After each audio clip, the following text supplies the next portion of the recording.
जय हिंद दोस्तों। कैसे हो आप लोग। आशा है आप लोग ठीक ठाक होगे और अच्छी तरह से पढ़ाई कर रहे होंगे। जैसा कि हम जानते हैं कि हमारा जो बायोलॉजी का जो पहला चैप्टर है पुष्पी पादपों में लैंगिक जलन, वो हम स्टार्ट कर चुके थे, जिसका पार्ट 1 हो चुका था। पर पार्ट 2 में थोड़ा हेल्थ इश्यू आ गए थे, तो इसलिए पार्ट 2 के लिए अभी तक समय नहीं मिला हमें बनाने के लिए। हम पार्ट 2 को भी बना चुके हैं और यहाँ पर हम पार्ट 2 को हम आपको पढ़ाएंगे और इसमें बताएंगे क्या होता है। तो हम आपको याद दिला देते हैं कि पार्ट 1 में हमने क्या क्या पढ़ा था। पुष्पी पादपों लैंगिक जन, अध्याय का नाम था पुष्पी पादपों में लैंगिक जन। तो हमने पार्ट 1 में क्या पढ़ा था कि फूल क्या होता है, क्योंकि यहाँ पे हमने देखा पुष्पी पादप मतलब जिसमें पुष्प पाए जाते हैं उन पादपों में। तो वहां पे देखा था पुष्प क्या होता है, पुष्प की संरचना कैसी होती है तथा उनके अंग पढ़े थे। पुष्प फूल फूल देखे थे और फूल या पुष्प, फूल या पुष्प होता है तो फूल या पुष्प था। और पुष्प की संरचना देखी थी। नंबर 1 पुष्प क्या होता है, उपयोगिता थी इसकी। और नंबर 2 पुष्प की संरचना, क्या पुष्प की संरचना पढ़ी थी। पुष्प की संरचना, पुष्प की संरचना में हमने क्या क्या पढ़ा था कि मतलब बाह्य दल होते हैं, अंतःदल होते हैं और पुंगव जायांग इस तरीके से पुंकेसर होते हैं। तो इसके चक्र भी पढ़े थे हमने। पुष्प में कितने चक्र पाए जाते हैं बताइए, जल्दी बताइए कितने पाए जाते हैं पुष्प के चक्र। पुष्प के चक्र हमने पढ़े थे। तो पुष्प में कितने चक्र पाए जाते हैं, पुष्प में 4 चक्र पाए जाते हैं, बाह्य दलपुंज, दलपुंज और पुंगव और स्त्री के साथ, जिसे हम क्या बोलते हैं, अंडा, स्त्री के साथ बोलते हैं। ठीक है, स्त्री के साथ जायंग भी कहते हैं उसको। ठीक है, तो ये हमने पढ़ा था। और फिर हमने पुष्प के विभिन्न अंग देखे थे, पुष्प में कितने अंग होते हैं, वो उनका क्या कार्य होता है, जो बाह्य दलपुंज है या दलपुंज है उनका क्या कार्य होता है, जायंग का क्या कार्य होता है, पुंकेसर का क्या कार्य होता है। और बहुत सारी मतलब पुष्प की संरचना देखी थी। और पुष्प के अध्ययन को क्या कहते हैं, पुष्प के अध्ययन को फ्लोरिकल्चर कहलाया जाता है। क्या होता है, मतलब ये बहुत सी हमने बढ़िया सी टेक्निकल चीजें पढ़ी थी जो हमारे बेसिक के लिए महत्वपूर्ण थी। अब आगे आगे हम पूरा चैप्टर को डीप में पढ़ने वाले हैं, जैसा कि आज के हम लेक्चर में पढ़ने वाले हैं। आज का लेक्चर 2 है, तो आज के लेक्चर में हम पढ़ेंगे, आज के लेक्चर में पढ़ेंगे पुष्प क्या होता है। पुष्प तो हमने पढ़ लिया था, तो आज हम देखेंगे पुष्प का जो हमने बताया था कि इस चैप्टर में पूरे चैप्टर को 3 भागों में विभाजित किया गया है। नंबर 1 ये जो निषेचन पूर्व घटनाएं होती हैं, और फिर निषेचन होता है, फिर निषेचन पश्च घटना। अब निषेचन पूर्व घटनाओं में हमने क्या बताया था कि गृह बीजार्जन में होता है, लोक बीजार्जन में होता है, फिर परागकण का निर्माण होता है, फिर परागकण क्या करते हैं, स्थानांतरण होता है। ये है निषेचन पूर्व घटनाएं, मतलब निषेचन के पहले जो घटनाएं होती हैं ये है। और उसके बाद क्या होता है, निषेचन होता है। और निषेचन के बाद क्या कहलाता है, क्या होता है निषेचन के बाद। तो हम देखेंगे निषेचन पश्च घटनाएं क्या होती है, जो हमने पढ़ा था पिछले पार्ट में। निषेचन पश्च घटनाएं, क्या निषेचन, निषेचन पश्च घटना, जो निषेचन के बाद घटनाएं होती हैं वो क्या होती हैं। तो निषेचन पश्च घटना में जो आता था, एक तो भ्रूणोद्भव आता था। क्या आता था, भ्रूणोद्भव, एम्ब्रियोजेनेसिस, भ्रूणोद्भव, एम्ब्रियोजेनेसिस। अभी हम इसको बस हेडिंग हेडिंग पढ़ रहे हैं, बाद में इसको हम डिटेल में पढ़ेंगे।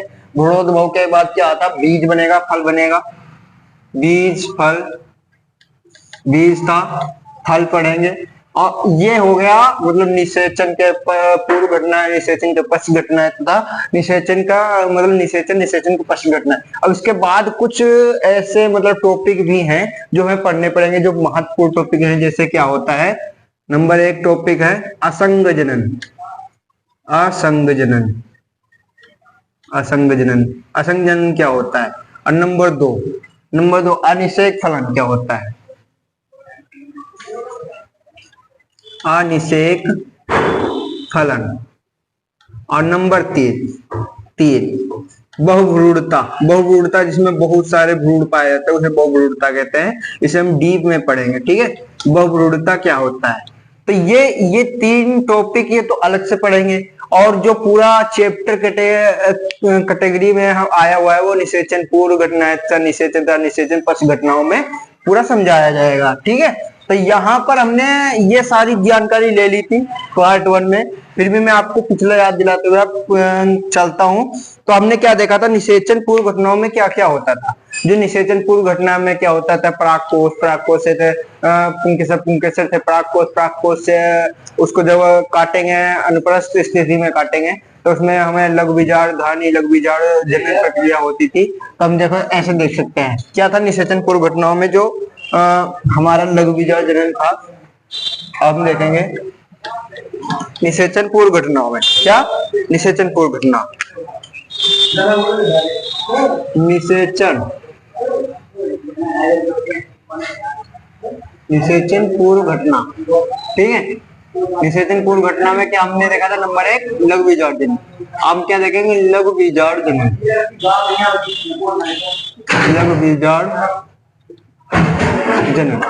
तो लघु बीजाणु जनन में हम क्या देखेंगे, लघु बीजाणु जनन में क्या होता था, जो जिसमें परागकण का निर्माण होता है, लघु बीजाणु जनन, ठीक है।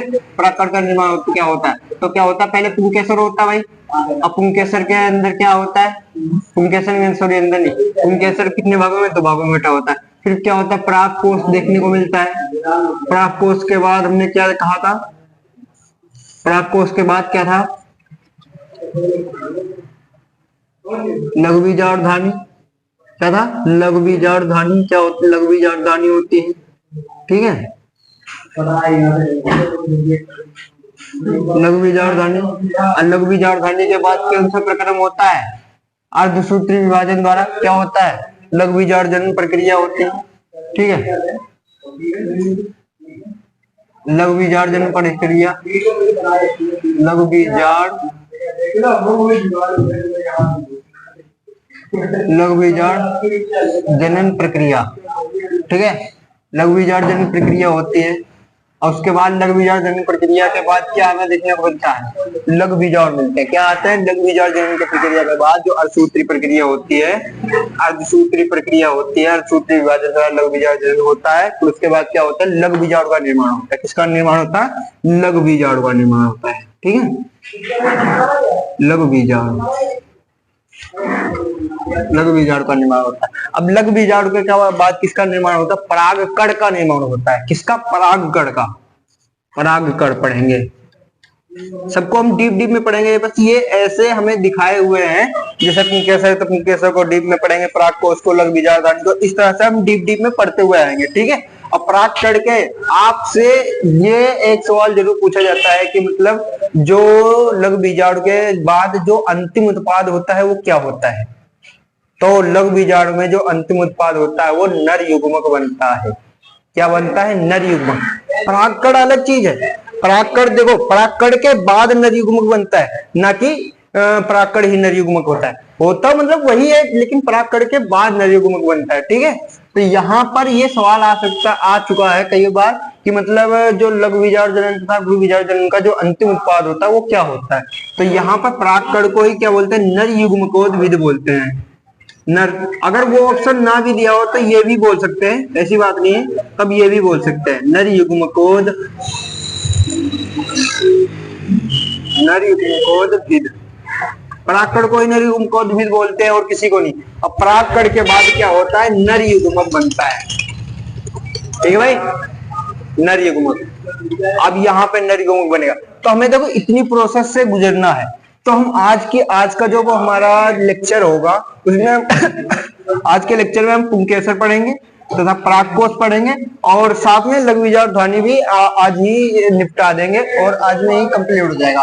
उसके बाद जो लघु बीजाणु जनन होता है प्रक्रिया होगी, फिर लघु बीजाणु बनेंगे, लघु बीजाणु परागकण बनेंगे, नर युग्मक बनेंगे, ये हम भी देखेंगे। और हाँ, यहाँ पे एक बात है, ये जो पुंकेसर है ये 2n होता है, द्विगुणित होता है, द्विगुणित, ये भी 2n होता है। सबर करो, बताएंगे, वो भी बताएंगे 2n क्या होता है, n क्या होता है, वो भी बताएंगे। आगे चैप्टर में आप पढ़ोगे तो आपको डिटेल में हम बताते चलेंगे क्या होता है सारी चीजें। अभी इससे ज्यादा परेशानी मत लो, ना अपने आप को स्ट्रेस में डालिए, पर यहाँ पे देखते जाए, ये लघु बीजाणु धानी भी होती है, 2n होती है, ठीक है। लेकिन जब लघु बीजाणु जनन प्रक्रिया होती है, लघु बीजाणु जनन प्रक्रिया होती है, लघु बीजाणु जनन, ठीक है। तो यहाँ पर जब अर्धसूत्री विभाजन द्वारा मतलब उसके आधे सूत्र जाएंगे, आधे गुणसूत्र जाएंगे, तो ये क्या हो जाती है, n हो जाती है। मतलब 2 है 2n है, एक n प्लस एक n, और इसमें से एक n निकाल लिया जाए तो टोटल क्या बचा, n बचा ना। तो वही वाले यहाँ पे क्या बचेगा, लघु बीजाणु क्या बचेगा, n बचेगा, और यही परागकण भी n हो जाएगा, नर युग्मक भी n हो जाएगा। ठीक है, तो अगर हमसे पूछ लिया जाएगा नर युग्मक आयुग्मित होता है या युग्मित हो जाता है, तो हम क्या बोलेंगे, आयुग्मित होता है। ठीक, नर युग्मक क्या होता है, आयुग्मित होता है। ठीक है, ये भी ये सवाल एमसीक्यू में आया हुआ है बहुत बार, यूपी में, उत्तराखंड में और बिहार में कई बार आ चुका है। ये तो छोटे छोटे हैं और बहुत सारे मतलब ऐसे डीप आते हैं एमसीक्यू में, जो हमको आपको हम बताते हुए चलेंगे पूरे चैप्टर में, जैसे हम पढ़ाते हैं वैसे बताते हुए चलेंगे। ठीक है, तो हम आज के क्या पढ़ेंगे, आज के पार्ट में पुंकेसर और परागकोश, लघु बीजाणु धानी को भी साथ में ले लिया जाएगा। ठीक है, तो यहाँ पर अब हम इसे, ये हमने बता भी दिया था, आपने पिछले पार्ट में स्क्रीनशॉट इसका ले लिया होगा, इसीलिए मैंने इसको इतना रफ में बनाया हुआ है, वरना मैं सही से लिखता है यहाँ पे। तो अब यहाँ पर हम पढ़ने वाले हैं, आपका मेन चैप्टर अब चालू होता है। पिछला अगर आपने पार्ट नहीं भी किया तो उसकी डरने की बात नहीं है, पर उसमें बेसिक था जो आपको कर लेना चाहिए, और वो ज्यादा बड़ा चैप्टर मतलब है, तो इसीलिए बेसिक को जानना आपके लिए बहुत ज्यादा जरूरी है। तो इसलिए हम देखेंगे जो पुंकेसर क्या होता है, पुंकेसर। ठीक है, क्या होता है पुंकेसर, क्या होता है। तो पुंकेसर में हमने देखा था कि मतलब जो उसके पुष्प की हमने संरचना पढ़ी थी, तो उसमें ऐसे कुछ संरचना थी, ये बना हुआ था पुष्पासन, रफ डायग्राम में बना रहा हूँ, ऐसे अंडाशय था, फिर ऐसे ये जा रही थी वर्तिका वार्तिकाग्र, फिर ऐसे था, और फिर यहाँ से जो ऐसे ये निकल रहे थे, और फिर ऐसे बिल्कुल ऐसे संरचना पड़ी थी। जो नर भाग होता है, जो नर भाग होता है वो क्या कहलाता है हमारा, वो कहलाता है पुंकेसर। क्या कहलाता है, पुंकेसर। तो हम आज हम नर भाग से ही देखेंगे, क्योंकि हमने लघु बीजाणु जो होता है वो हम पुंकेसर से ही जान लेंगे। तो हमने बस इस चीज को कैटेगरी किया है अलग से, कि जो हमने पुंकेसर है, पहले पुंकेसर को डीप में पढ़ेंगे, बाद में हम इसको पढ़ेंगे, फिर इसको पढ़ेंगे, फिर पूरे पुष्प को हम बढ़िया से पढ़ेंगे। तो हमने क्या देखा कि ये हमने यहां से मिटा दी, अब ये क्या बचा, क्या बचा, केवल पुंकेसर बचा। तो पुंकेसर हम पढ़ेंगे, पुंकेसर क्या होता है। तो हम पुंकेसर को यहाँ पे देख सकते हैं, पुंकेसर, पुंकेसर क्या होता है। पुंकेसर को तीन भागों में, किसी किसी बुक में तीन भागों में बताया गया है कि तीन भागों में बांटा गया, पर यहाँ पर हमारी एनसीईआरटी में बताया गया है दो भागों में बांटा गया है। तो हम सारी बुकों की इतनी नहीं मानेंगे, क्योंकि एनसीईआरटी के हिसाब से हमें चलना पड़ता है। तो हम यहाँ पे बोलेंगे पुंकेसर को दो भागों में बांटा गया है। ठीक है, पुंकेसर को कितने भागों में बांटा गया है, दो भागों में। और तीसरा भाग है बांटा गया, वो भी बताता हूँ किसमें बांटा गया, योजी के नाम से जानते हो उसे। देखो जैसे कि ये हमारा हो गया इतना भाग, और ये हो गया ये इतना भाग। तो यहाँ पर क्या करते हैं कि जो ये है इतना भाग, इसे हम कहते हैं परागकोश। क्या कहते हैं, परागकोश। और जो इसका निचला भाग है डंडे की तरह है, ये क्या है, ये क्या है, पूतंत्र। तो ये क्या हो गया, ये तो परागकोश हो गया। ठीक है, ये क्या हो गया, परागकोश, और ये क्या हो गया, पूतंतु हो गया भाई। ठीक है, परागकोश और पूतंतु हो गया। अब यहाँ पे जो दूसरी बुकों में दिखाया गया है कि इसे तीन भागों में बांटते हैं सर जी, तो वो कैसे बांटते हैं, तो वो यहाँ पर जो ये इससे कनेक्ट होता है, कनेक्टिव पार्ट जो होता है उसे बोलते हैं योजी। क्या बोलते हैं, योजी। तो जो योजी होता है, तो अन्य बुकों में इसे तीन भागों में बता दिया गया कि भाई योजी भी एक पार्ट होता है, तो पुंकेसर तीन भागों में बटा होता है। लेकिन ऐसा नहीं होता है, एनसीईआरटी में हमारे नहीं बताया गया, तो हम अपनी एनसीईआरटी के हिसाब से चलेंगे। तो ये जो मतलब परागकोश होता है पूतंतु से योजी द्वारा जुड़ा होता है, ये एक ऐसा स्टेप मान सकते हैं। अगर हमें परागकोश के बारे में लिखने में आ जाए कि भाई परागकोश क्या होता है, तो परागकोश क्या होता है, परागकोश एक योजी द्वारा जुड़ा होता है। परागकोश जो पूतंतु से, पुंकेसर क्या होता है, पुंकेसर में जो परागकोश तथा पूतंतु है दो भागों में बटे होते हैं, जिनका एक तो परागकोश होता है, दूसरा क्या होता है, पूतंतु होता है। और जो पूतंतु होता है वह परागकोश से योजी द्वारा जुड़ा होता है। किसके द्वारा, योजी द्वारा। तो दो स्टेप हो गए। पहले तो क्या था, जो पुंकेसर होता है, क्या होता है, पुंकेसर दो भागों में बटा होता है, दो भागों में बटा होता है, ठीक है, दो भागों में बटा होता है। नंबर एक, नंबर एक, नंबर एक कौन सा? परागकोश। और नंबर दो, नंबर दो क्या होता है? नंबर दो होता है पूतंतु। जो इसका डंठल होता है उसे बोलते हैं पूतंतु। तो बोलते हैं पूतंतु, ठीक है भाई। पूतंतु या फिलामेंट भी बोलते हैं, ठीक है। पूतंतु इंग्लिश में फिलामेंट, फिलामेंट, ठीक है, फिलामेंट बोलते हैं। अब ये, अब दो दो इसके, एक ये हो गया भाई, ये हो गया। और दूसरा नंबर क्या बन सकता है कि पुंकेसर में जो परागकोश होता है, पुंकेसर, शॉर्ट नोट्स ऐसे होना, पुंकेसर में परागकोश, परागकोश, परागकोश से, पुंकेसर में परागकोश से पूतंतु जो जुड़ा होता है, पूतंतु, पूतंतु योजी द्वारा, किसके द्वारा भाई? योजी। अब वही कनेक्टिव आ गया, कनेक्टिव पार्ट जो योजी होता है, योजी द्वारा जुड़ा होता है, ठीक है भाई, योजी द्वारा जुड़ा होता है। किसके द्वारा? योजी द्वारा जुड़ा होता है, योजी द्वारा। अब इसके दो ये दो इसके ये निकल गए। अब इसके अब आ जाते हैं ये डंटल। डंटल तो माननीय मतलब ज्यादातर हमने पढ़ा लिया एनसीईआरटी में, हमें बताया कि नहीं गया है 12th में। अब हम डंटल को छोड़ देते हैं। हमें जो मेन काम है वो परागकोश से है। किससे? मेन काम परागकोश से है। तो भाई ये दो इतना होता है, ये ऐसा होता है, और ये क्या लिख सकते हैं? इसका तीसरा नंबर और पुंकेसर का क्या लिख सकते हैं? पुंकेसर जो होता है वो क्या होता है कि मतलब अन्य अन्य पुष्पों में अलग प्रकार के होता है, इनका आकार आकृति अलग अलग प्रकार की हो सकती है। तो ये लिख दे, अन्य पुष्पों में, अन्य प्रकार के, प्रकार के पुष्पों में अलग अलग प्रकार का होता है।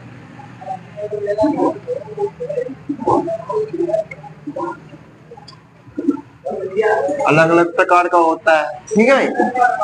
अन्य अन्य प्रकार पुष्पों में अलग अलग प्रकार का होता है। और जो हम नोट्स देंगे आपको उसमें पूरे बढ़िया से पॉइंट बना बना कर लिखे गए हैं, आप अच्छी तरह से तैयारी कर सकते हैं। पर यहाँ पे जो मतलब डिफिकल्ट शब्द हैं जो आपको समझ में नहीं आते, वो हम समझाने के लिए आए हुए हैं, ठीक है। तो यहाँ पर ये हो गया। अब हमने, हमारा जो मेन काम है वो क्या है? पुंकेसर हमने पढ़ लिया भाई, पुंकेसर क्या होता है, पुंकेसर किसके द्वारा जुड़ा होता है, और इसका क्या होता है। और इसका चौथा भाग ये भी लिख सकते हैं। तो हम देखेंगे यहाँ पे जो चौथा स्टेप क्या हो सकता है, जो पुंकेसर का, जो ये पुंकेसर में पूतंतु होता है, ये क्या है? पूतंतु। जो पूतंतु का समीपस्थ शिरा होता है वो पुष्पासन से जुड़ा होता है। किससे जुड़ा होता है? पूतंतु का, पूतंतु का समीपस्थ मतलब पास वाला शिरा, जो समीपस्थ शिरा होता है, समीपस्थ, समीपस्थ बोले जैसे कि जो पुंकेसर होता है निकलता किससे? पुंकेसर किससे निकलता है? पुष्पासन से निकलता है। तो इसका समीपस्थ शिरा पुष्पासन ही होगा ना। तो समीपस्थ शिरा जो होता है पूतंतु का, वो पुष्पासन से जुड़ा होता है। पुष्पस्थ शिरा किससे जुड़ा होता है? पुष्पासन से, ठीक है। समीपस्थ शिरा किससे जुड़ा होता है? पुष्पासन से जुड़ा होता है, पुष्पासन से। तथा दूरस्थ शिरा जो होता है, जैसा कि ये पुष्प है, देखो यहाँ पे ये पुष्पासन है और ये पुंकेसर है, तो ये क्या हो गया? इसका ये समीपस्थ शिरा हो गया। क्या हो गया? समीपस्थ, समीपस्थ शिरा, ठीक है। और ये क्या हो गया इसका? ये क्या हो गया? ये इसका दूरस्थ शिरा हो गया। क्या हो गया? दूरस्थ शिरा। क्या हो गया? दूरस्थ शिरा, जो दूर का शिरा होता है, ठीक है। तो यहाँ पर ये भी हम बोल सकते हैं, जो समीपस्थ शिरा होता है वो पुष्पासन से, दूरस्थ शिरा जो होता है वो किससे जुड़ा होता है? परागकोश से जुड़ा होता है, पुष्पासन से जुड़ा होता है, तथा दूरस्थ, दूरस्थ,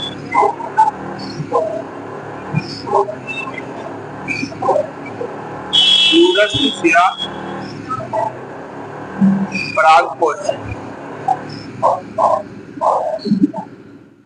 दूरस्थ शिरा किससे जुड़ा होता है? परागकोश से जुड़ा होता है, परागकोश से जुड़ा होता है।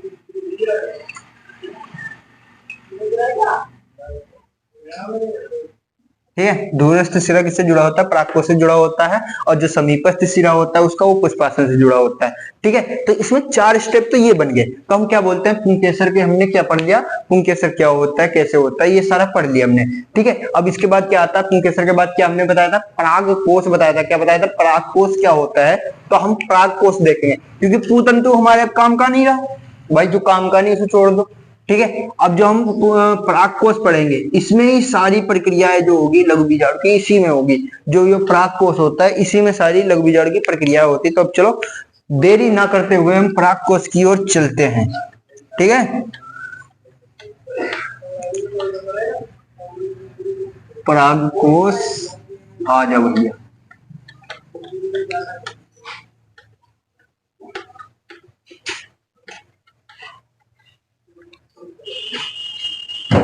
हम क्या देखेंगे, परागकोश क्या होता है। ठीक है, तो क्या होता है परागकोश।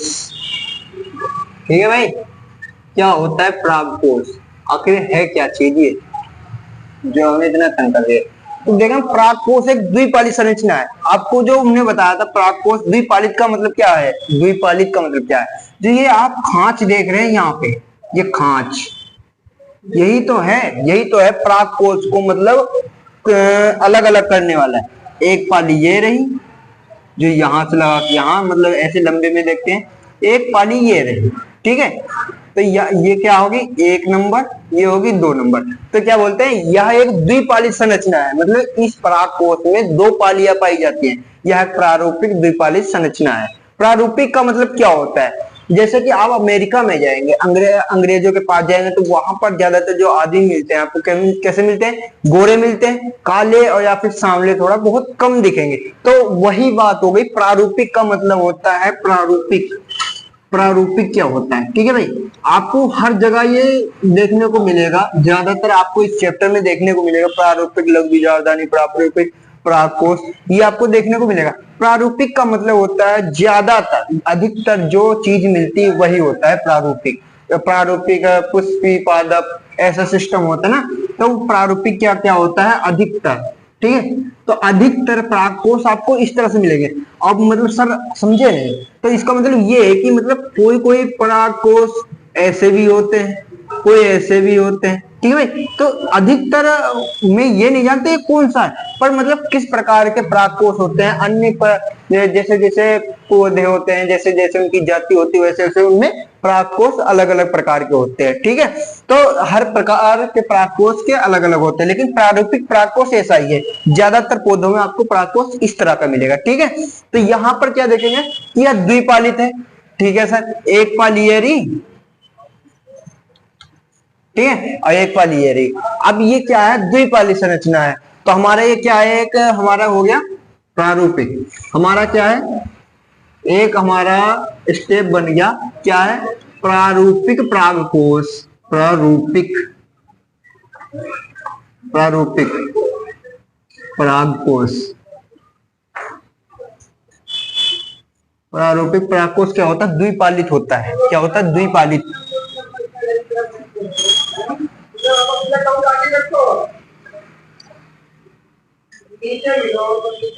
ठीक है, एक ये हो गया। अब ऊपर का तो हमने पढ़ लिया भाई, ये क्या होता है, कैसे होता है, ये तो पढ़ लिया। अब हम इसको क्या करेंगे, चीड़ फाड़ कर देंगे। क्या कर देंगे, चीड़ फाड़। अरे उसमें नहीं करना, मतलब आपके बताने के लिए चीड़ फाड़ करेंगे। तो यहाँ पर हम कैसे चीड़ फाड़ करेंगे, देखो यहाँ पे जो है, तो इसको हम अनुप्रस्थ काटेंगे।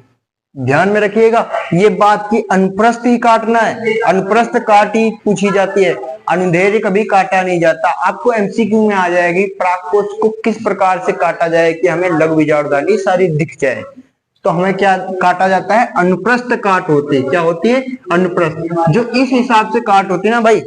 जैसे कि ये भाई हमारा डंडा है, ये परागकोश है, ऐसे हमने काट दिया, बिल्कुल ऐसे करके, ना कि ऐसे ऐसे ऐसे काट दिया। ठीक है भाई, तो इस तरह से काट दिया तो क्या होती है, अनुप्रस्थ काट। ठीक है भाई, अनुप्रस्थ काट से हम देखेंगे। ठीक, ये अनुप्रस्थ काट दिया, इसका अनुप्रस्थ काट दिया, तो इसका हम कैसे बचा भाई, ये देखेंगे। ये था और ये ऊपर का ऐसे रह गया, ये कट गया। अब यहाँ पे हम जो भी था हम देखेंगे इसमें क्या होता है। ठीक है, ऐसे ऐसे ऐसे ऐसे मतलब देखेंगे। अब जैसे जब हम कट गया है, जब ऐसे बीच से कट गया है, तो अब हम ऐसे करके देखेंगे, इधर को देखेंगे, बिल्कुल इधर को, ठीक है, इधर को ऊपर से ऐसे देखेंगे तो हमें दिखाई देगा कि कैसे क्या सिस्टम इसमें बना हुआ है। ठीक है, तो यहाँ पर अनुप्रस्थ काट तो हमने कर लिया, चलो सर जी कर लिया। अब यहाँ पर हम देखेंगे अनुप्रस्थ काट के बाद कैसी संरचना हमें देखने को मिलती है। अनुप्रस्थ काट के बाद हमें संरचना ऐसे कुछ कुछ इस प्रकार से संरचना देखने को मिलती है।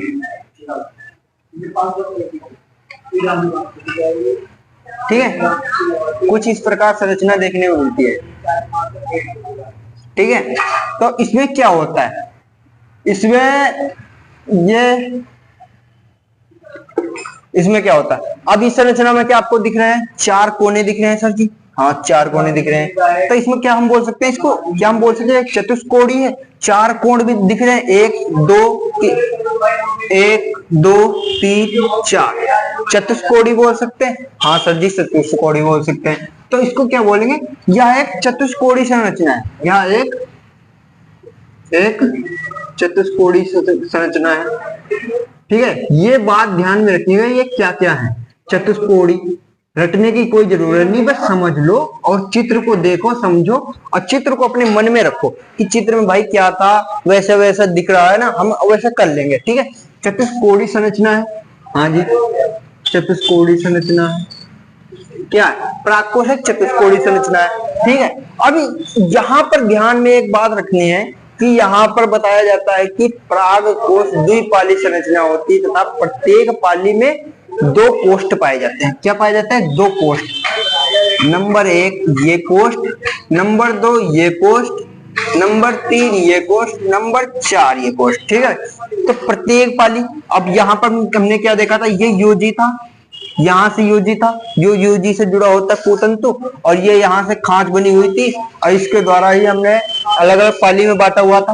तो यहाँ क्या होगा, एक तो पाली ये हो गई भाई, क्या हो गई, एक पाली ये हो गई और दूसरी पाली ये हो गई। ठीक है, दूसरी पाली ये हो गई, तो एक पाली में दो कोष्ठ पाए जाते हैं, ये क्या कहलाएंगे, कोष्ठ। क्या कहलाएंगे, कोष्ठ, कोष्ठ कहलाएंगे। ठीक है, तो एक दो कोष्ठ, ये कोष्ठ, ठीक है,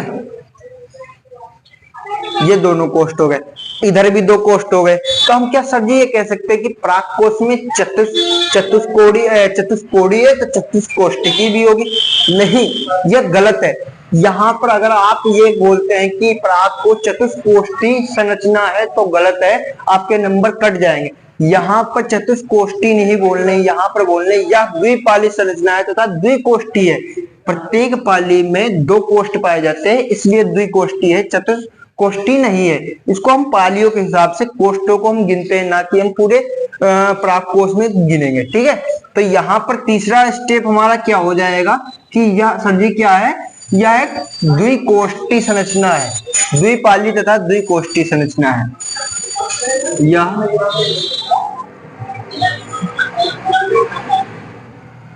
ये तीसरा नंबर है, ये क्या है, यह द्विकोष्ठी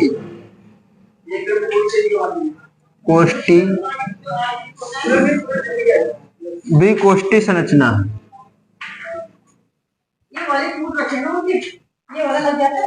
द्विकोष्ठी संरचना है, प्रत्येक पाली में देखो यहाँ पे क्या लिखा है, द्विपाली होती है तथा प्रत्येक पाली में दो कोष्ठ होते हैं तथा प्रत्येक पाली में दो कोष्ठ होते हैं। ठीक है भाई,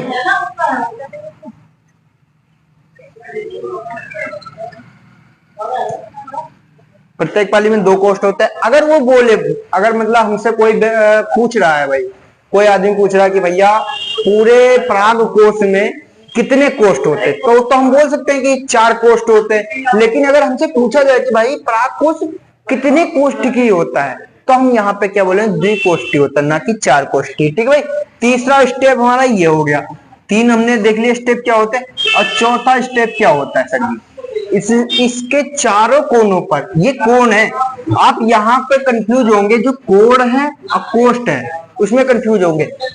सर जी ये कोष्ठ है, सर जी ये कोष्ठ है, पर ये कोण है, ये कोण है। यहाँ पर ये जो खांच बनी हुई है ना, ये खांच बनी हुई है, जो ये खांच बनी हुई है, ये इनको कोणों को अलग करती है। ठीक है, तो 4 खांच बनी हुई, 4 कोण अलग होते हैं।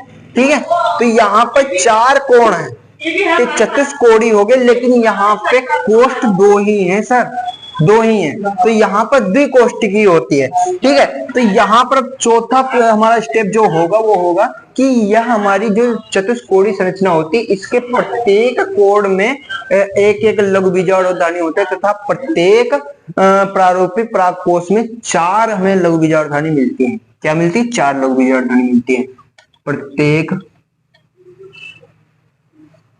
पराग कोष में। प्रत्येक पराग कोष में 4 लघु बीजाणु धानी मिलती हैं, 4 लघु बीजाणु धानी होती है, जो इनके कोने होती हैं, जो पराग कोष के कोनों पर स्थित होते हैं। किस पे स्थित होते हैं? कोनों पे, पराग कोष के कोनों पर स्थित होते हैं,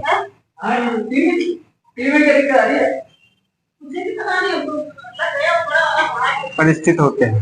ठीक है भाई, किस पे स्थित होता है? कोनों होता है। अभी हम उनको पढ़ेंगे, देखेंगे क्या होता है। ठीक है भाई, तो यहाँ पे हमने पराग कोष को हमने पूरा कर लिया। क्या होता है? जो ये कोष्ठ होते हैं, यहीं पर लघु बीजाणु धानी होती है। सर जी यहीं पर लघु बीजाणु धानी होती है, ये तो कोष्ठ बताया गया है ना, तो कोष्ठ ये मतलब ये इसके अंदर तुम आप सोच रहे होगे कि मतलब इसमें कोष्ठ है तो इसमें यहाँ पे कुछ होगा, ये होता कुछ नहीं है, पर यहाँ पे दिखाया गया है, जो ये इतना है ना, ये इसको कोष्ठ बोल दिया गया, और बाहर से जो ये खांच परिवर्तित कर रही है, इसको कोण बोल दिया गया। इसमें पूरा कोण दिख रहे हैं ना कि भाई ऐसे कोण, ऐसे ऐसे कितने कोण, इसमें बताइए कितने कोण? तो 1 2 3 4 5, 1 2 3 4 5, इसमें 5 कोण है। और सर जी इसमें कितने? 1 2 3 4, इसमें 4 कोण है। ठीक है, तो यहाँ पर हम कोण कोष्ठ में अंतर में समझ में आना चाहिए, क्योंकि ज्यादातर बच्चे इसी में कंफ्यूज हो जाते हैं। ठीक है, इसलिए मैं इस पर बार बार ज्यादा जोर दे रहा हूँ बात पे।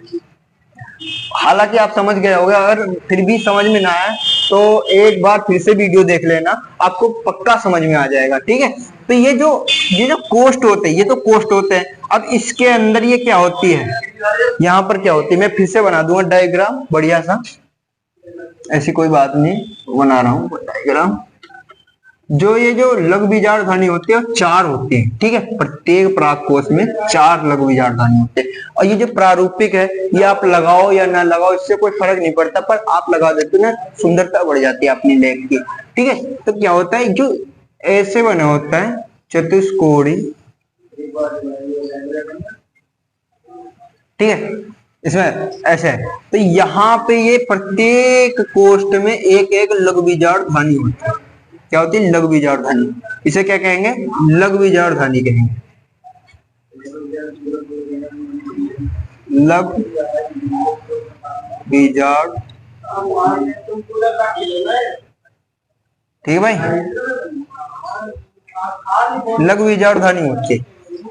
अब आप समझ में गए, आप समझ में आ गया होगा कि भैया पराग कोष क्या, पुंकेसर ने पढ़ा दिया पुंकेसर क्या होता है, फिर पराग कोष पढ़ा दिया पराग कोष क्या होता है। अब आ गए हम लघु बीजाणु धानी पे सर। तो लघु बीजाणु धानी क्या होती है? और हाँ, यहाँ पर इसका एक अपवाद भी है, ये चौथा स्टेप जो है इंपॉर्टेंट है। अगर आपको अपवाद मिल गया, इसके बारे में इसका उल्टा मिल गया, तो आपके लिए वो इंपॉर्टेंट है, वेरी वेरी इंपॉर्टेंट है। तो यहाँ पे स्टार की जगह वेरी वेरी लगा दो भाई, वेरी वेरी इंपॉर्टेंट। ठीक भाई, यहाँ पर इंपॉर्टेंट क्यों है, अब मैं इसके लिए बता रहा हूँ, सुनो। जो आपका जो मतलब पाए जाते हैं, कपास हो गया, कपास में जो पाया जाता है वो पराग कोष जो होता है, सॉरी हाँ, ये द्विकोष्ठी संरचना, उसमें जो पराग कोष होता है कपास में, वो होता है एक कोष्ठी, यानी कि कैसे, जैसे कि ये बना रखा है, अब यहाँ पे ये बना दिया, इसमें बस एक ही कोष्ठ होगा, एक इधर कोष्ठ होगा। तो मतलब यहाँ पर क्या होती है, एक कोष्ठी संरचना होती है, एक ही कोष्ठ होता है, प्रत्येक पाली में एक कोष्ठ, और वहां पे क्या होता है, प्रत्येक पाली में द्विकोष्ठ होता है। तो यहाँ पर प्रत्येक पाली में एक कोष्ठ, यानी कि पूरे पराग कोश में अगर टोटल गिना जाए तो केवल 2 कोष्ठ ही पाए जाते हैं। तो यहाँ पर इसका अपवाद है, क्या है, अपवाद। कौन अपवाद, कपास।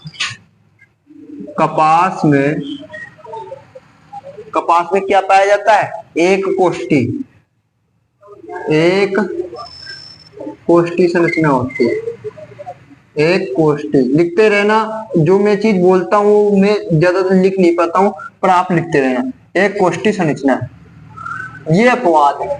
ठीक है भाई। और एक दो पेड़ पौधे हैं जिनके अपवाद है। यहाँ पर कपास में बता रहा हूं, अगर ध्यान आ गया तो मैं दूसरे भी बता दूंगा। ठीक है, तो यहाँ पर कपास एक कोष्ठी संरचना है और ये सब द्विकोष्ठी पाई जाती है। ठीक है, तो यहाँ पर आपका पराग कोष तो हो गया खत्म। अब हम डायरेक्ट अब जाएंगे लघु बीजाणुधानी, मैंने बता दी कहाँ पर पाई जाती है।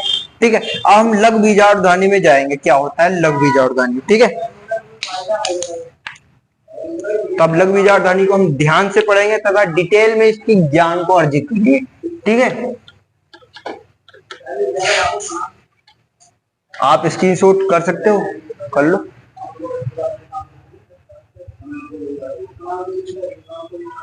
चलो ठीक, अगर स्क्रीनशॉट अगर नहीं भी हुआ अगर तो बीच बीच में आप रोक कर वीडियो कर सकते हो स्क्रीनशॉट, ऐसी बात नहीं है, स्क्रीनशॉट आप कर लिया करो। अब यहाँ पर हम देखेंगे आज का तीसरा जो हमने बताया था पॉइंट, लघु बीजाणुधानी। तो अब देखेंगे लघु बीजाणुधानी क्या होती है। हमने अभी देखा था लघु बीजाणुधानी, अब इसको हम डिटेल में पढ़ेंगे लघु बीजाणुधानी होता क्या है। ठीक है, तो लघु बीजाणुधानी क्या होता है,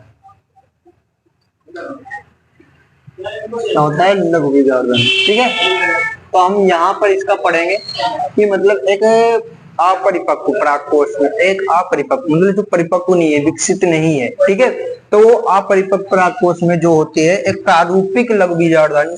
प्रारूपिक, वही देखो शब्द आ गया फिर से, प्रारूपिक। मैंने बताया था ना जो अधिकतर मतलब पाए जाते हैं परागकोश में, वो अपरिपक्व प्रारूपिक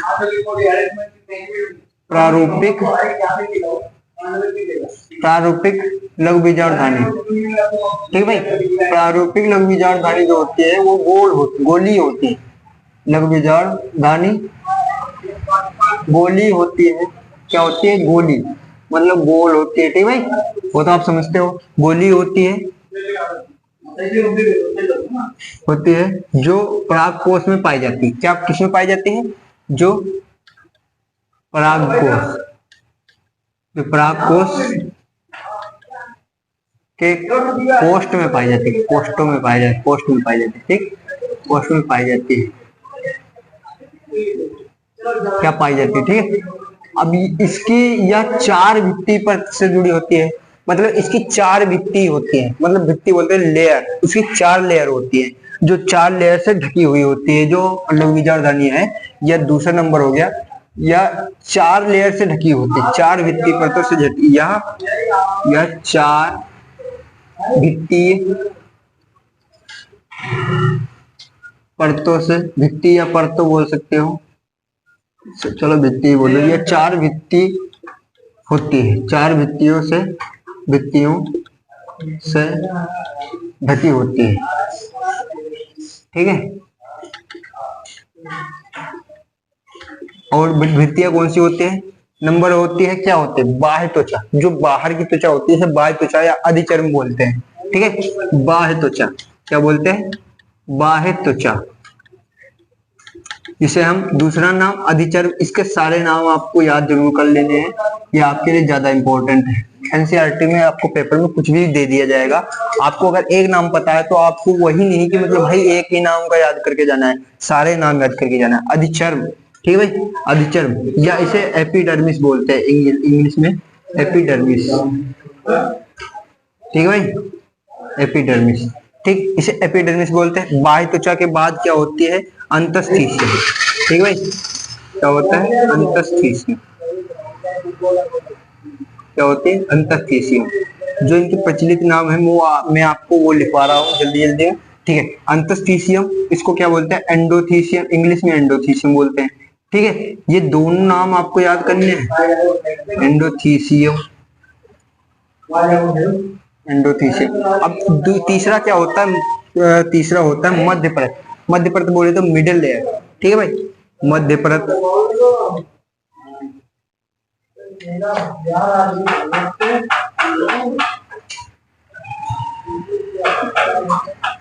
मिडिल लेयर। और चौथी जो होती वो आपके चैप्टर में, आपके पूरे बोले तो बायोलॉजी में बहुत इंपॉर्टेंट है, आपसे हद से ज्यादा इंपॉर्टेंट है, उसका यूज तो सबसे ज्यादा है। वो आपको 3 से 4 नंबर ला कर देती है हर चीज में। तो उसका नाम है टेपिटम, टेपिटम, जो वेरी इंपॉर्टेंट है, ठीक है भाई, वेरी इंपॉर्टेंट। इसको हम अलग से भी पढ़ेंगे, इसको इसमें तो हम पढ़ेंगे ही पढ़ेंगे, लेकिन इसके कार्य क्या है अलग से भी पढ़ेंगे, ठीक है। तो यह है टेपिटम। तो हमने देखा कि लघु बीजार्धधानी क्या होती है, लघु बीजार्धधानी मतलब कैसे क्या होता है, 4 वित्तीय संरचना होती है, वो क्या होती है। अब हम देखेंगे लघु बीजार्धधानी को काट से, मतलब इसकी संरचना देखेंगे बढ़िया से, अनुप्रस्थ काट में जो संरचना इसकी लघु बीजार्धधानी की होती है वो कैसे होती है, आपको पूछा भी जाता है। 2 से 3 नंबर में आपको ये बोलेगा कि अनुप्रस्थ काट का चित्र बनाइए लघु बीजार्धधानी का, लघु बीजार्धधानी का अनुप्रस्थ काट चित्र बनाइए, ठीक है। तो आपको बनाना पड़ेगा, वो नामांकित चित्र बनाना पड़ेगा, आपको 2 से 3 नंबर मिल जाने हैं इससे। तो आपको यह जो आपका अगला हम बताने वाले हैं स्टेप, वो आपके लिए बहुत ज्यादा ही इंपॉर्टेंट है, इसको स्क्रीनशॉट करना है तो कर लो, ठीक है।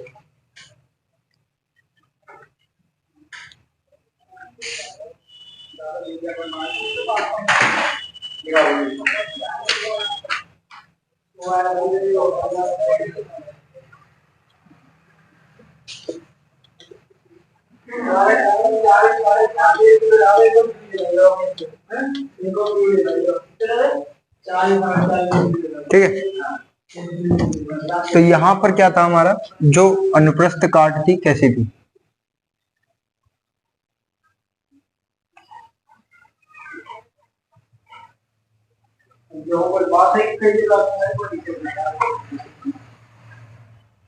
ठीक है भाई, ऐसे था। अब यहां पर क्या हमने देखा था कि प्रत्येक में एक एक लघु बीजार्धधानी पाई जाती थी, ठीक है भाई, यहाँ पे प्रत्येक में एक एक लघु बीजार्धधानी पाई जाती थी, द्विकोष्ठी था, प्रत्येक कोष्ठ में 2 लघु बीजार्धधानी पाई जाती थी, ठीक है, तो 4 लघु बीजार्धधानी होगी। अब यहाँ पर वैसे मैं तो एक में ही बनाऊंगा, लेकिन ये होता पूरी जगह है, ये पूरे परागकोश में फैला हुआ होता है। जो इसकी हमने क्या बोली थी, बाह्य परत क्या होती है, बाह्य त्वचा। तो बाह्य त्वचा इस तरह से गोल गोल ऐसे ऐसे इसके चारों ओर होती है, ठीक है भाई, जो बाह्य त्वचा है इसके चारों ओर ऐसे ऐसे आ जाती है, ठीक है। अब ये यहां से लगाकर यहां तक सब में होते हैं, लेकिन मैं यहाँ पे बना रहा हूं, आपको भी ऐसा ही एग्जाम में करना है, ना कि पूरे बनाना। आपको समय की वहां पर कीमत है हमारे लिए, तो इसलिए हम वहां पर अगर इसका पूरा डायग्राम बनाएंगे तो आपका पेपर छूट जाएगा, आपके अन्य नंबर चले जाएंगे, इसलिए यहाँ पर ज्यादा वो नहीं दिखाना है। लेकिन अगर आप अपने नोट्स बना रहे हो और समझने के लिए अच्छा लगता है तो आप पूरी तरह से बना सकते हो, ठीक है। तो ये क्या हो गई हमारी, ये हो गई बाह्य त्वचा, ठीक है भाई, बाह्य त्वचा, अधिचर्म, ठीक है भाई। सारे नाम अब नहीं लिखूंगा, मैंने पिछली बार लिखवा दिया है, ठीक है, अधिचर्म, ठीक है। इसके बाद क्या होती है, एंडोथीसियम, क्या होती है इसके बाद। और कई में मतलब एंडोथीसियम जो है वो किसी भी प्रकार बनाई गई है, लेकिन आपको क्या करना है, लंबा लंबा बनाना है, ठीक है भाई, ज्यादातर एनसीईआरटी में। और इसकी सही जो होती है संरचना ऐसी होती है, मतलब वो लंबी होती है, ठीक है भाई, वो लंबी होती है, ठीक है। तो यहाँ पर जो संरचना इसकी होगी वो थोड़ा लंबी बने बनेगी, अगर इस तरह से आप बनाओगे तो आपके नंबर बढ़िया से गेन होंगे वहां पे एग्जाम में। तो ये दूसरी जो संरचना है वो क्या होगी, एंडोथीसियम, ठीक है, जो हमने पढ़ाया था, अंतस्थीसियम बोलते हैं हिंदी में, तो अंतस्थीसियम,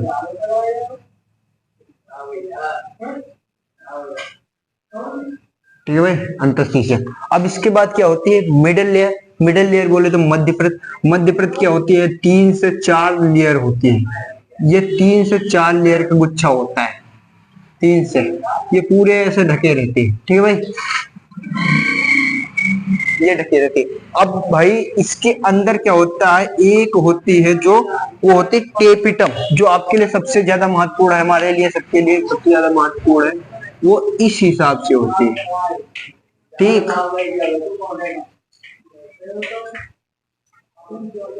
ठीक है भाई, ये ऐसे होते हैं। अब यहाँ पर जो टेपिटम होगी, आप तो बोलोगे सर जी आपने तो कहा कि मतलब कि यहाँ पर बाहर से जो त्वचा होती है उससे ढकी होती है। हाँ, तो ढकी तो बाहर से होते हैं, पर ऐसे टेपिटम इस प्रकार से चिपकी होती है कि आपको लगेगा अंदर से है। ठीक है भाई, तो यहाँ पर ये टेपिटम होती है।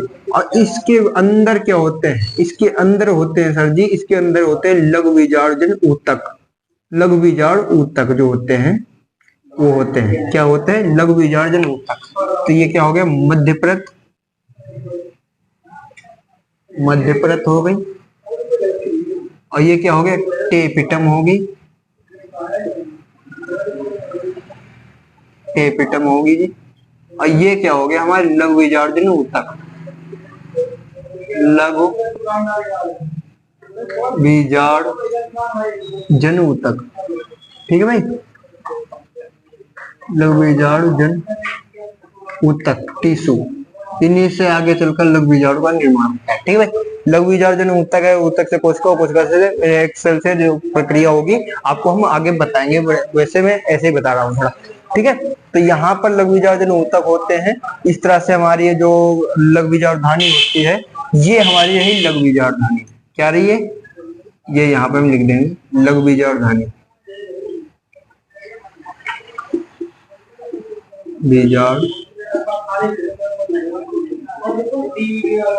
ठीक है भाई, ये है हमारी लघु बीजाणुधानी। अब हम देख सकते हैं यहाँ पे कैसे कैसे ढकी हुई है, 4 परतों से ढकी हुई है, यहाँ पर ये काम होता है। तो अब हम देख चुके हैं कि लघु बीजाणुधानी कैसे क्या होती है।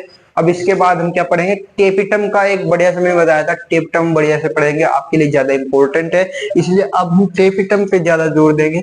और यहाँ पर जितना हम पढ़ा रहा हूँ उतना आप रोज रोज के रोज अपना रिवीजन मारते रहिए, वरना अगर रिवीजन नहीं किए हो तो आपके दिमाग में पढ़ने वाला नहीं है। ये बहुत डिफिकल्ट होता है, अगर आपको लगता तो आसान है, जब समझाया तो आसान लगा, बाद में आपके लिए डिफिकल्ट हो जाता है। ठीक है, तो यहाँ पर जितना मैं पढ़ा रहा हूँ उतना आप रोज रिवीजन करते जाइए। ठीक है, इसके बाद हम पढ़ेंगे टेपिटम, स्क्रीनशॉट कर लीजिए। तो हम देखेंगे, अच्छा और ये क्या था सर जी, ये था हमारा जो अपरिपक्व परागकोश होता है, अपरिपक्व। ठीक है, क्या था, अपरिपक्व, अपरिपक्व बोलते हो, अभी तक विकसित नहीं हुआ, मतलब ये विकसित क्योंकि अपरिपक्व क्यों है, कि अभी परागकण का निर्माण नहीं हुआ है, इसलिए अपरिपक्व परागकोश है। ठीक है भाई, ये अपरिपक्व परागकोश है। ठीक है, ये अपरिपक्व परागकोश था। तो अब इसके बाद हम अपरिपक्व के बाद परिपक्व परागकोश तथा स्फुटित परागकोश भी पढ़ेंगे। हम 3 परागकोश इस लेक्चर में पढ़ने वाले हैं, अगले जो लेक्चर होंगे तो उनमें हम 3 प्रकार के परागकोश पढ़ेंगे। एक अपरिपक्व परागकोश हमने पढ़ लिया, फिर परिपक्व परागकोश क्या होता है, फिर स्फुटन जो प्रभाव परागकोश होता है, जिससे स्फुटित होकर यहाँ से खांच से फट जाती है और परागकण बाहर निकल जाता है। ठीक है, वो वाले परागकोश ही पढ़ेंगे। ठीक है, तो यहाँ पर अब हम पढ़ने वाले हैं टेपिटम। टेपिटम क्या होता है, जो कि मैं आप उतनी देर से गा रहा था भाई, टेपिटम बहुत इंपॉर्टेंट है, बहुत इंपॉर्टेंट है। तो सर जी होता क्या है, तो अब हम देख सकते हैं टेपिटम क्या होता है।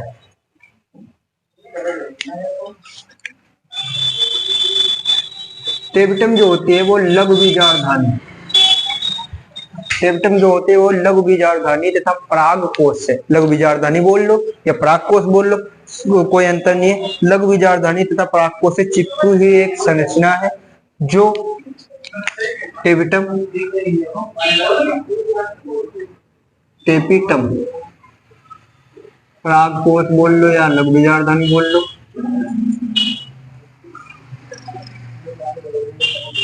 लघु बीजाणुधानी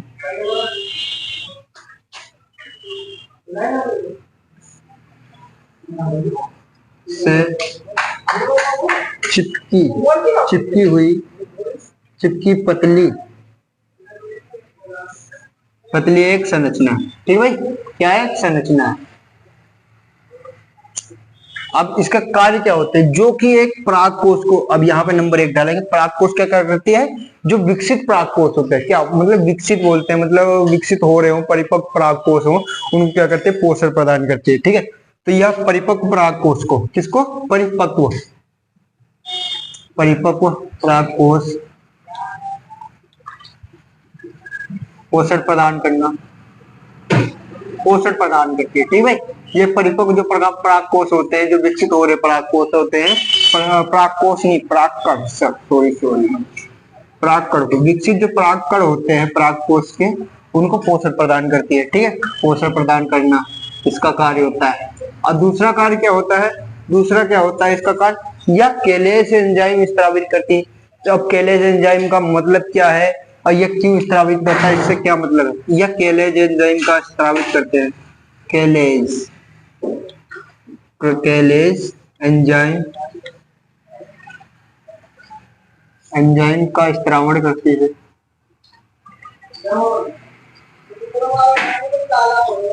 स्त्रावण करती है, जिससे क्या होता है, जो परागकण होते हैं वो स्फुटन में मदद करता है, इसलिए परागकोष के स्फुटन में मदद करता है। ठीक है, यह केलेज एंजाइम का स्त्रावण कर किसके स्फुटन में, परागकोष के स्फुटन में मदद करता है। किसके, परागकोष के,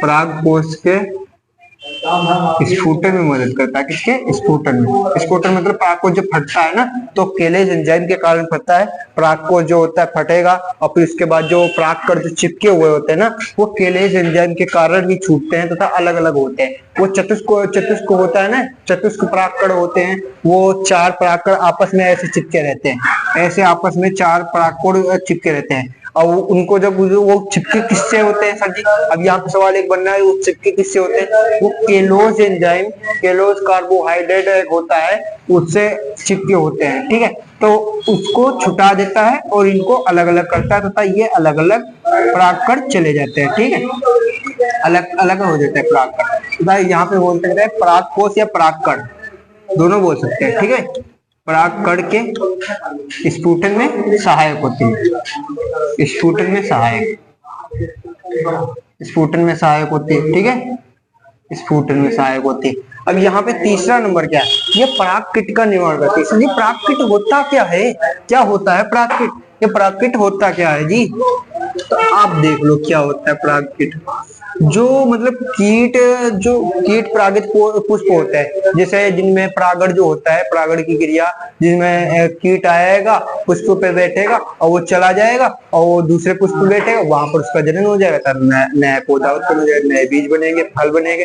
तो वो वाला सिस्टम जो होता है वो पराग वाला हो जाता है, कीट वाला होता है, मतलब कीट परागित पुष्प होते हैं। तो उनके लिए कैसे जाता है, जो ये परागकीट होते हैं, ये होती है एक वसा युक्त, मतलब वसा से भरी हुई, वसा युक्त, वसा तथा प्रोटीन दोनों, वसा तथा प्रोटीन युक्त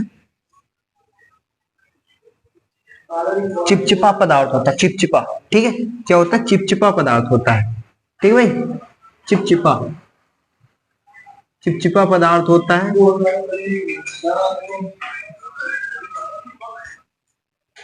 क्या होता है, चिपचिपा पदार्थ होता है। प्राकृतिक जो वसा तथा प्रोटीन युक्त चिपचिपा पदार्थ होता है, जो क्या होता है, उस पे लगा होता है, पुष्प पे बैठा होता है, वर्तिकाग्र जो होती है हमारी, उस पे बैठा होता है, उस पे जो कोई कीट आता है, पक्षी आता है, उसके क्या होता है, पैरों में चिपक जाता है।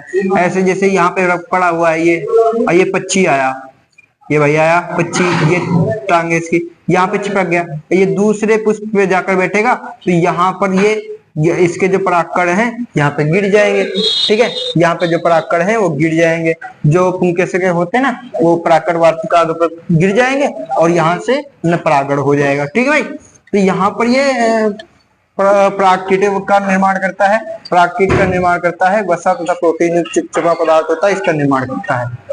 कौन करती है, ये टेपटम करती है। ठीक है, निर्माण करती है, परागकीट का निर्माण करती है। ठीक है, और इसमें क्या होता है, या एक मतलब साइटोप्लाज्म जो द्रव होता है उससे भरी हुई होती है, सघन मतलब बिल्कुल घना हुआ, बिल्कुल साइटोप्लाज्म भरा हुआ ठूस ठूस के उसमें। ठीक है, ये चौथा नंबर क्या है, इसमें साइटोप्लाज्म कोशिका द्रव्य से भरी होती है। साइटोप्लाज्म, साइटोप्लाज्म सघन, सघन कोशिका द्रव्य, कोशिका सघन कोशिका द्रव्य से भरी होती है। ठीक है, किससे? सघन कोशिका द्रव्य से। इससे सघन कोशिका द्रव्य से भरी होती है। अब यहां पर एक इंपॉर्टेंट पॉइंट आने वाला है, सुनो। ठीक है, 4 तो पॉइंट ये हो गए। इसके बाद क्या होता है? यह एक बहुकेंद्रकी होती है। क्या होती है? यह बहुकेंद्रकी होती है। जो टेप्टम होता है इसमें बहुत सारे केंद्रक पाए जाते हैं। ठीक है, इसमें एक केंद्रक नहीं होता, 1 से 2 होते हैं सामान्यतः। मतलब द्विकेंद्रकी अगर आ जाएगी ऑप्शन में कि टेप्टम होती है द्विकेंद्रकी, एक केंद्रकी, या मतलब केंद्रकी होता ही नहीं है, तो आप वहां पे द्विकेंद्रकी लगा सकते हो। लेकिन अगर द्विकेंद्रकी के बाद 3 केंद्रकी भी है तो आप वहां पे लगा सकते हो, क्योंकि यहाँ पे द्विकेंद्रकी को बहुकेंद्रकी के नाम से जाना जाता है, इसमें बताया गया है। ठीक है, तो यहाँ पर यह बहुकेंद्रकी होती है। मिटा दूं थोड़ा, ऊपर का मिटा दूं। ठीक है, क्या था? जो 5वां था हमारा, यह बहुकेंद्रकी होती है। क्या होती है? बहुकेंद्रकी। इसमें केंद्रक बहुत सारे पाए जाते हैं। ठीक है, यह बहुकेंद्रकी होती है। और इसके बाद ये क्या होता है? या स्पोरोपोलिन का निर्माण करती है। स्पोरोपोलिन क्या होता है? जो परागकण के ऊपर की जो त्वचा होती है उसके ऊपर जो स्पोरोपोलिन होता है वो ढका हुआ होता है। ये स्पोरोपोलिन का निर्माण करती है, जिससे क्या होता है? परागकण सालों साल ऐसे पड़े रहते हैं, वो खराब नहीं होते तथा वो तब भी जनन योग्य होते हैं। ठीक है, यह स्पोरोपोलिन का निर्माण करती है। यह स्पोरो पोलेनिन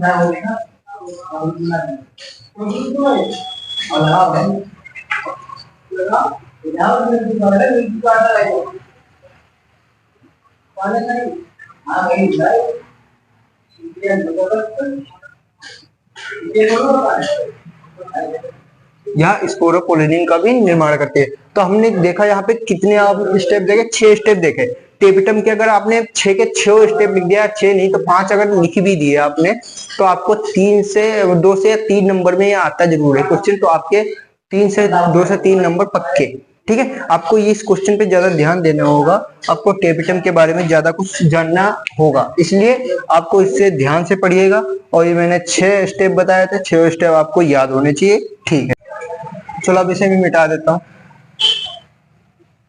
यहाँ पर अब हम देखने वाले हैं जो हमारा स्पोरोपोलिन क्या होता है। ठीक है भाई, स्पोरोपोलिन क्या होता है तो हम देखेंगे। जो स्पोरोपोलिन होता है, स्पोरोपोलिन, ठीक है भाई, स्पोरोपोलिन,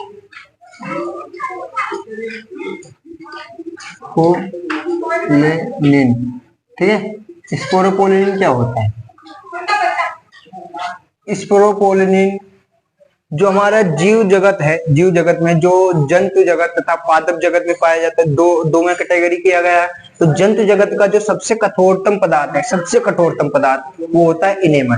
ठीक है, इनेमल जो दांत होता है ना, हमारा जो ऊपर पत्थर वाला सिरा होता है ना, वही होता है इनेमल। ठीक, जो जैसे ये दांत बना हुआ है, दांत बना हुआ है, तो ये जो ऊपर का ये जो सिरा होता है ये क्या होता है? Enamel, enamel, sorry enamel. ठीक है भाई, इनेमल ये किसका है?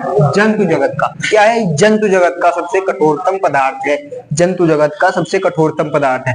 तथा जो पादप काय में होता है, जंतु काय मतलब, काय का मतलब क्या होता है? शरीर। ये जो जंतु काय होता है, जंतु काय, ठीक है, जंतु काय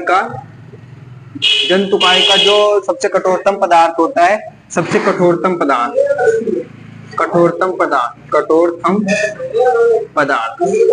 जंतु काय का कठोरतम पदार्थ होता है वो क्या होता है? इनेमल होता है। और जो स्पोरोपोलिन होता है वो क्या होता है? पादप काय का। किसका? पादप काय का। ठीक है भाई, पादप काय का सबसे कठोरतम को पदार्थ होता है, सबसे कठोरतम पदार्थ, सबसे कठोरतम पदार्थ।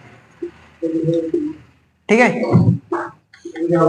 कठोरतम पदार्थ होता है। अब यहाँ पर हम देख सकते हैं कि अब इनमें अगर तुलना की जाए कि इनेमल और स्पोरोपोलिनिन में कौन सबसे ज्यादा कठोर है, तो हम क्या देख पाएंगे कि स्पोरोपोलिनिन सबसे अधिक कठोर है इनेमल से, बल्कि क्योंकि इसका जो होता है ना, इनेमल जो स्पोरोपोलिन होता है, इस पे किसी प्रकार के एंजाइम, किसी प्रकार का अम्ल, किसी प्रकार के क्षार, किसी का भी कोई असर नहीं पड़ता। लेकिन इनेमल जो होता है वो हमारे जो अम्ल होते हैं उनके आगे टिक नहीं पाता, तथा वो अपने आप को तोड़ देता है। इनेमल जो अम्ल होते हैं उनके आगे टिक नहीं पाता है, और स्पोरोपोलिन टिक जाता है। ठीक है, तो यही होता है। स्पोरोपोलिन हमारा सबसे कठोरतम पदार्थ है पादप जगत का। अगर हम बोल सकते हैं तो हम ये भी बोलते हैं जंतु जगत का जो सबसे कठोरतम पदार्थ होता है वो स्पोरोपोलिन होता है।